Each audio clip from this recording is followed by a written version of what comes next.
I read her book when I was 12 or 13 years old.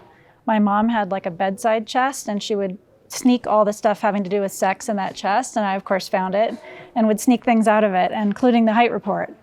And there were, various books in there, but the Hite Report was the one that I remembered for the rest of my life because it was full of such extraordinary, intimate recountings from such a diverse variety of women about their sexual lives.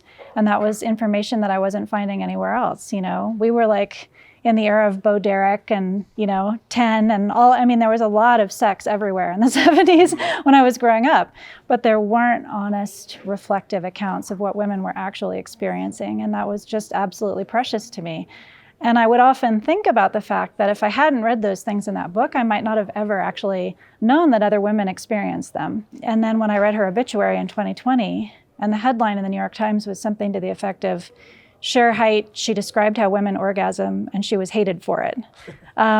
It just sent like shockwaves through me. I thought, like, what is the story? How did that come to be? That no one really knows who she is anymore. And yet she really started a revolution in terms of how women think about their own sexual experience and are able to talk about it with themselves and other people. Yeah, I mean, it was astonishing to me watching it to think about what a formidable figure she was in that period. And like that someone, I mean, as the title of your movie implies, like that she can literally just disappear like that. It's so unbelievable. What were the initial steps for you in terms of getting this off the ground as a documentary?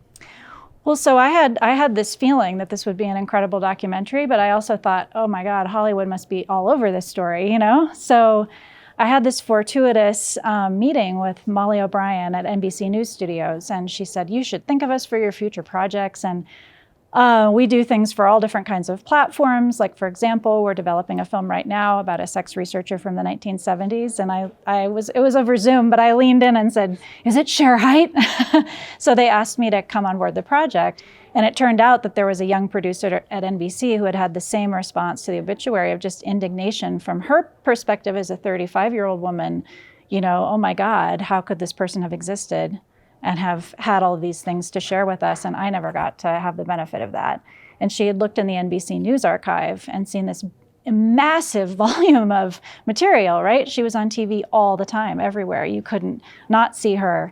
And so it was just really an amazingly fortuitous coming together of NBC News Studios and myself. And then we were able to get This Machine, R.J. Cutler's company, and Elise Pearlstein's company on board. And everyone was just really, really excited and passionate about telling this story.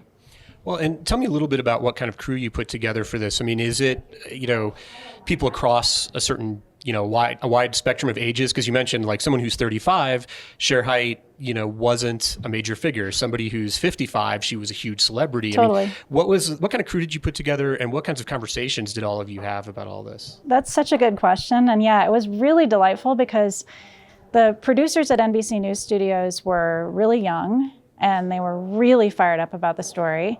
And then we had folks my age and older. I brought on Mary Lamson, who's a really legendary documentary editor who did Harlan County as a consulting editor, partially because I wanted the perspective of somebody from Shere's era as well, and also Mary's like the most brilliant editor that I know. We had a DP, Rose Bush, who's a trans woman, and we really wanted to make sure that we had that perspective as well.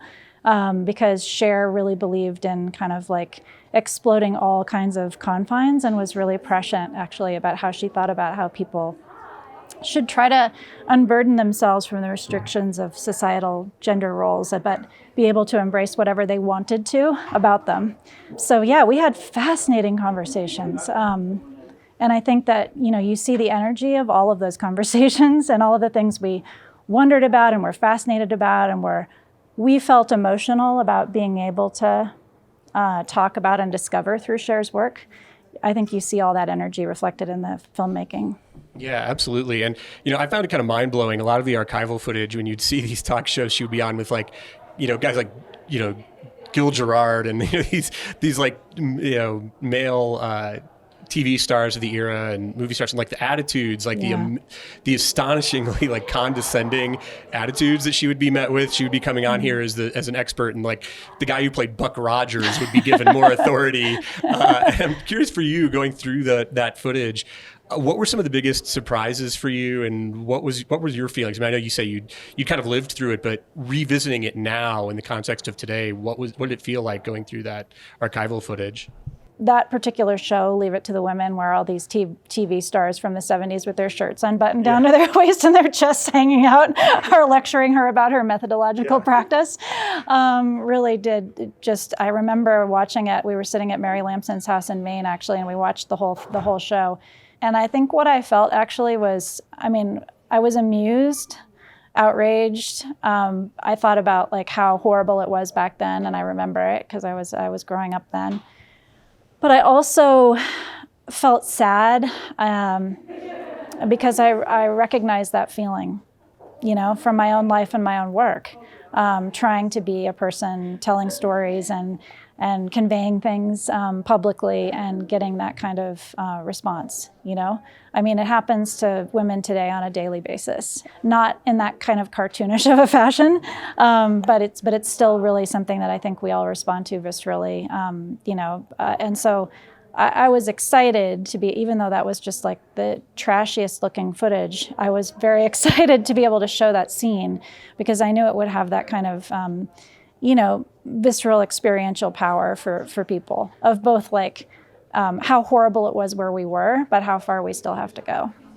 Yeah, I mean, that's the interesting thing about this documentary to me is that on the one hand, it is so horrible looking at that stuff, and yet in other ways, the era seems so much more advanced than ours. You know what I mean? Yeah, totally. I mean, so I worked on Crip Camp before this, and I have like a special place in my heart for 1971 because I think it was like a time of real expectation of societal change, you know, where everyone, including like Tom Brokaw, who was having Shere Hite on his show and talking about, you know, clitoral stimulation. I mean, this was an era when people were willing and open to have conversations about how we could make a better society that was more equitable for everyone. And then it turned, you know, and it partially turned in response to people's, you know, the men's fear of things like what Shere Hite was proposing, which was that we get rid of hierarchy in the bedroom. And that was like such a terrifying, radical thing to say. So, you know, she really was a revolutionary. And I think that was, even while people were kind of crawling out of a very, very heavily patriarchal area, there was like this bubble of opportunity for change and so that's all, I felt that was all very important to bring to today, you know, just in the same way that we did with Crip Camp, where you try to, I mean, even I would go so far as to say, be a little bit romantic about it, right? Let people enjoy it, enjoy like what it must have been like to be in New York in this heady time when anything was possible.